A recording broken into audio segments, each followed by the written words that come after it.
Seigneur Dieu de gloire, Emmanuel Shaddai, parle à nos cœurs, fais de nous des hommes disposés à t'écouter. Seigneur,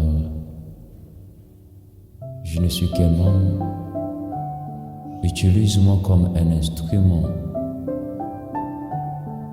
que tu vas utiliser pour communiquer ta parole.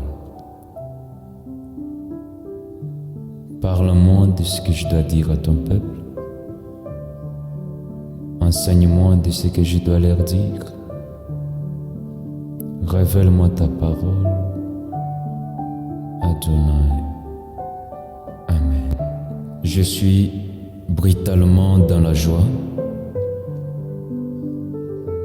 de vous parler de ces si bons messages de la part de notre Seigneur Adonai, Yehoshua Hamashiach, notre Elohim, notre époux. Je introduis ces messages que nous allons pouvoir partager pendant ce moment d'enseignement de la parole. Je vais faire l'introduction déjà de ce message et par la grâce de notre Seigneur, nous allons pouvoir continuer jusqu'à ce qu'on aura à terminer ces si grands messages. Nous allons pouvoir prendre notre passage de base et nous sommes dans le livre de 2 Rois, chapitre 4, du premier verset jusqu'au verset 7. Ainsi, nous lisons. Une femme d'entre les femmes des fils des prophètes cria à Élisée en disant : Ton serviteur, mon mari, est mort, et tu sais que ton serviteur craignait l'Éternel. Or les créanciers est venu pour prendre mes 2 enfants et en faire ses esclaves. Élisée lui dit : Que puis-je faire pour toi ? Dis-moi, qu'as-tu à la maison ? Elle répondit : Ta servante n'a rien du tout à la maison qu'un vase d'huile. Et il dit : Va demander au dehors des vases chez tous tes voisins, des vases vides, et n'en demande pas un petit nombre. Quand tu seras rentré, tu fermeras la porte sur toi et sur tes enfants. Tu verseras dans tous ces vases et tu mettras de côté ceux qui seront pleins. Alors elle les quitta. Elle ferma la porte sur elle et sur ses enfants et lui présentait les vases et elle le versait. Lorsque les vases furent pleins, elle dit à son fils : Présente-moi encore un vase. Mais il lui répondit : Il n'y a plus de vase. Et l'huile s'arrêta. Elle alla les rapporter à l'homme de Dieu et il dit : Va vendre l'huile et paye ta dette, et tu vivras, toi et tes enfants, de ce qui restera. Nous bénissons le Seigneur parce qu'il ne cesse de nous parler, de nous enseigner, de nous corriger et de nous perfectionner. Et aujourd'hui, nous allons pouvoir introduire sur un sujet qui est intitulé « La dette réclamée par les créanciers ». Et avec ce sujet, je vais pouvoir les décortiquer en 5 points Dans le premier point sur lequel nous allons partager aujourd'hui, le premier sous-thème est qui étaient les maris de la veuve. Le deuxième point, qui est la veuve? Le troisième point, qui est le créancier? Le quatrième point, c'est quoi la dette? Et le cinquième point, c'est quoi l'huile? Ces 5 points vont nous plonger dans l'enseignement de ces messages. Et par la grâce de notre Adonai Elohim, je répondrai à toutes les questions qui seront posées sur ces messages. Et nous allons pouvoir commencer avec le sous-thème qui était le mari de la veuve. D'après la lecture que nous venons de faire avec vous, vous allez comprendre que le mari de cette femme était un prophète. Car l'Écriture commence par dire: une femme d'entre les femmes des fils des prophètes cria à Élisée. Une femme d'entre les femmes des fils de prophètes. Donc son mari était un prophète pour qu'il soit le fils d'un prophète. Car à l'époque, on appelait les fils des prophètes tout celui qui est à l'école des prophètes ou au service d'un prophète. Alors le mari de cette femme mourut avec une dette sans les rembourser. C'est pourquoi les créanciers étaient venus réclamer sa dette. Et quand il est arrivé, il voulait prendre les 2 fils, les 2 enfants de cette veuve pour en faire ses esclaves. Pourquoi? Parce que le mari de la veuve était mort sans rembourser la dette. Mais je me suis vraiment demandé, c'est quoi cette dette qui peut équivaut, qui peut être égale à la vie d'un homme? Pourquoi ne pouvait-il pas prendre même quelque chose de la maison, mais réclamer seulement les 2 enfants pour en faire ses esclaves?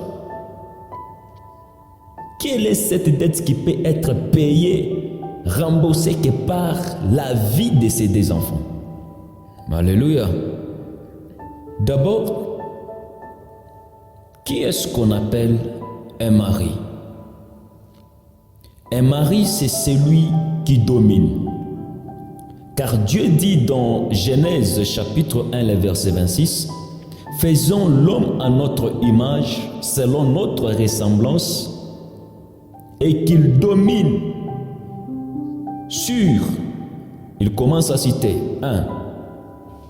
Le poisson de la mer, 2. Sur les oiseaux du ciel, 3. Sur le bétail, 4. Sur toute la terre, et 5. Sur tous les reptiles qui rampent sur la terre. Voici les 5 espaces sur lesquels l'homme devrait dominer. Et ici, permettez-moi d'ouvrir une parenthèse pour dire Dieu voulait détruire la terre. Du temps de Noé, tous les animaux étaient entrés dans l'arche, mais pas les poissons de la mer. Tous ont entré, mais les poissons étaient restés dans la mer. Et pourquoi les poissons n'étaient pas entrés dans l'arche, mais ont préféré de rester dans la mer? Et nous voyons Dieu qui a donné la domination à l'homme de dominer sur le poisson de la mer. Et là, j'aimerais dire ceci. Le poisson était les habitants de la mer. Pour eux, la mer ne pouvait pas les tuer parce que la mer était leur demeure.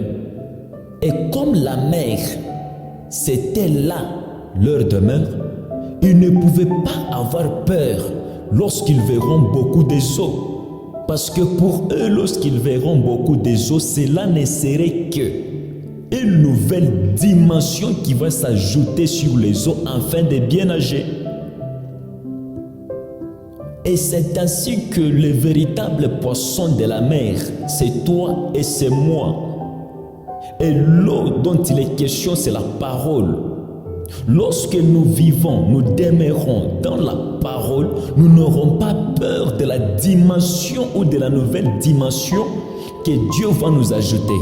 Lorsque Dieu ajoute une nouvelle dimension à notre connaissance sur sa parole, cela ne nous donnera pas peur. Cela ne va pas nous tuer, mais cela va mieux nous permettre à nager dans les Écritures.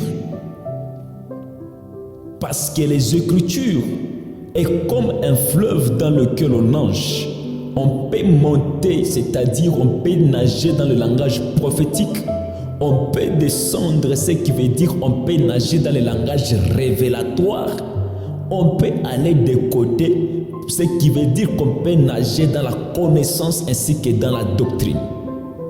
Alléluia. J'aimerais dire à un poisson qui est en train de me suivre, j'aimerais dire qu'il y a une nouvelle dimension que Dieu va t'ajouter. Dans cet enseignement, tu ne sortiras pas de même, mais tu sortiras avec une connaissance nouvelle. Alléluia. Tu sortiras avec une nouvelle dimension qui va s'ajouter à la compréhension de la parole. Alléluia. Alors Dieu, dans Genèse chapitre 3, le verset 16, Dieu dit à la femme, tes désirs se porteront vers ton mari, mais il dominera sur toi. Donc, un mari, c'est tout ce qui domine ou tout ce qui te domine. Or, vous et moi, on était dominés par le péché. C'est pourquoi nous étions esclaves du péché. Donc, le mari de cette veuve, pour nous, c'était le péché qui nous dominait. Comme le péché nous dominait, on était sous la surveillance du péché, obligés de vivre dans le péché. Ainsi, le péché était notre époux parce que le péché était un mari pour nous. Si c'est la masturbation qui te domine, c'est que tu es esclave de la masturbation parce que l'homme est esclave de ce qui lui domine. Et ainsi, sur le plan révélatoire, vous allez comprendre que le mari prophète de cette veuve, c'est Moïse. Oh là! Car Moïse était un prophète qui avait laissé les enfants d'Israël avec une dette de leur faire entrer dans le pays de Canaan. Il les a fait sortir du pays de l'Égypte pour les amener dans un pays où coule le lait ainsi que le miel. Mais arrivé au désert, il le meurt. Il les laisse avec une dette de leur faire entrer dans la terre promise telle qu'il les avait fait sortir du pays de l'Égypte. Et d'ailleurs, nous voyons que lorsque les enfants d'Israël ont arrivé au pays de Canaan, ils n'ont pas vu le lait et le miel dont Moïse les avait dit. Alors, quel est le pays dans lequel se trouve le lait et le miel? Le pays où se trouve le lait et le miel, si nous demandons à Salomon, dans Cantique des Cantiques 4, numéro 11, Salomon nous dira, tes lèvres distillent le miel, ma fiancée. Il y a sous ta langue du miel et du lait. Waouh! Donc selon Salomon, les pays où coule le lait et le miel, c'est sous la langue de la Sunamite. Or, le livre des Cantiques, c'est un livre d'amour. Là, on comprend que la promesse dont Dieu disait aux enfants d'Israël de leur faire entrer dans les pays où coule le lait et le miel, cela voulait tout simplement dire que Dieu voulait leur faire entrer dans son amour. Alléluia! Et c'est ainsi que Dieu a envoyé l'homme de Moïse avec comme mission de leur faire quitter le pays de l'Égypte pour les amener dans l'amour de Dieu, ce qui veut dire pour les amener dans le pays où coulait le lait ainsi que le miel. Voilà le véritable pays où coule le lait et le miel. Toi et moi, nous sommes dans ce pays parce que nous sommes dans l'amour. Raison pour laquelle l'Écriture dit que quand Dieu a tant aimé le monde, il a donné son Fils. Donc, toi et moi, nous sommes dans ces pays où coule le lait et le miel, qui est l'amour. Oh, est-ce que quelqu'un comprend ce que j'ai dit? Alléluia, bien-aimé. Nous sommes dans ces pays où coule le lait et le miel, ce qui veut dire que nous sommes dans l'amour du Père. Alors, Moïse a laissé ce peuple avec une dette de leur faire entrer dans l'amour, de leur faire entrer dans l'amour de Dieu, de leur faire entrer dans le pays où coulait le lait ainsi que le miel. Pourquoi est-ce que Moïse les a laissés en cours de route au lieu de les faire arriver au pays en question, mais arriver en chemin, il le laisse et le meurt? Il y a plusieurs raisons, mais ici, j'aimerais tout simplement dire que c'est parce qu'il a été réclamé par sa colère. Regardez un mouvement qui s'est passé. Moïse sort des eaux et devant les eaux, il tombe. Il a été tiré dans les eaux par la fille du roi Pharaon et qui lui avait donné le nom de Moïse pour dire « je l'ai tiré des eaux ». Mais arrivé devant les eaux de Mériba, dans Nombre chapitre 20, Moïse, Dieu lui dit de parler au rocher, lui et Aaron. Mais à la place de parler, lui frappe le rocher. Il frappe 2 fois. Quelle insubordination! Le rocher, bien sûr, avait fait sortir des eaux, mais ce n'était pas ce que Dieu leur avait dit. Ainsi, nous comprenons que par sa colère, Moïse a été réclamé par les eaux. Et ainsi, lors de sa mort, son corps a été réclamé par le diable. Dans Jude, chapitre 1, le verset 9, le diable a discuté le corps de Moïse avec l'archange Michael. Mais là, je me suis demandé, pourquoi les diables pouvaient-ils réclamer le corps d'un homme déjà mort? Moïse était déjà mort. Mais le diable a engagé une dispute sur les cadavres de Moïse. Donc il cherchait à prendre les cadavres de Moïse pour en faire quoi? Parce que Moïse était déjà mort. Là, j'ai compris une chose, que même si un serviteur de Dieu meurt, en réalité, il ne meurt pas, mais il vit. Son corps garde encore la vie. Écoute bien, bien-aimé. Un jour, on est allé enterrer un homme de Moab. Dans 2 Rois, chapitre 13, les versets 20 à 21. Pendant qu'on est parti pour l'enterrer, ils le jetèrent dans un sépulcre qui appartenait à Élisée. La Bible me dit que lorsque l'homme alla toucher les os d'Élisée, il reprit vie et s'éleva sur ses pieds. Ah, my God! Le cadavre sans vie, lorsqu'il a seulement touché les os d'Élisée, Élisée qui était mort il y a déjà 1 année, mais lorsque cet homme est venu seulement toucher à ses os, la Bible me dit que l'homme s'éleva sur ses pieds. Waouh! Là, j'aimerais en parler à un homme. Que ton corps gardera la vie. Ton cadavre guérira le malade. Ton cadavre ressuscitera des morts. Car Élisée était mort il y a 1 année, mais ses os ont donné la vie à un corps sans vie. Un mort qui ressuscite est mort.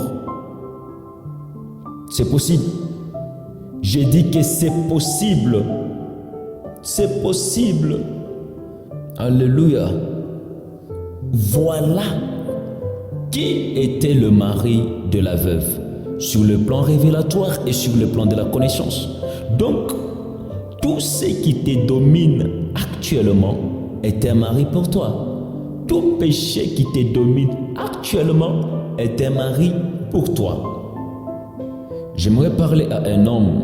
Toi, celui qui est encore sous l'emprise de l'ivrognerie, sous l'emprise de la polygamie, sous l'emprise de la magie, de la sorcellerie, sous l'emprise du mensonge, sache que tu es dominé par cela et cela est pour toi un mari.